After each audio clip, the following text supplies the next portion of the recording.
Hi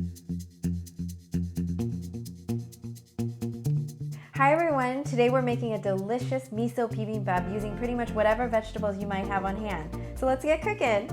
First you want to saute 2 cups of chopped kale with 1 teaspoon of minced garlic for 2 minutes, adding a pinch of salt. Next, saute 2 cups of chopped sweet potato with 1 teaspoon of minced garlic until tender, adding a pinch of salt. Saute half a red onion for 2 minutes and add a pinch of salt.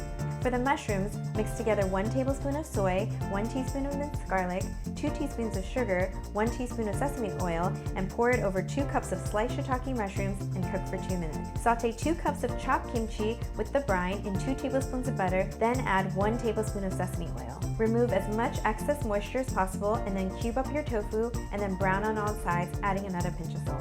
Now let's make the miso sauce. You'll need 3 cloves of garlic, 4 slices of ginger, 1 tablespoon of soy, 2 tablespoons of seasoned rice vinegar, 1 tablespoon of sesame oil, 2 tablespoons of honey, and 2 tablespoons of red miso. Whiz that all up. Yum! And I like to add a fried egg on top. You want to drizzle your miso. Go easy because it can be salty. And add your toasted sesame seeds. Mix that all up, and here you go.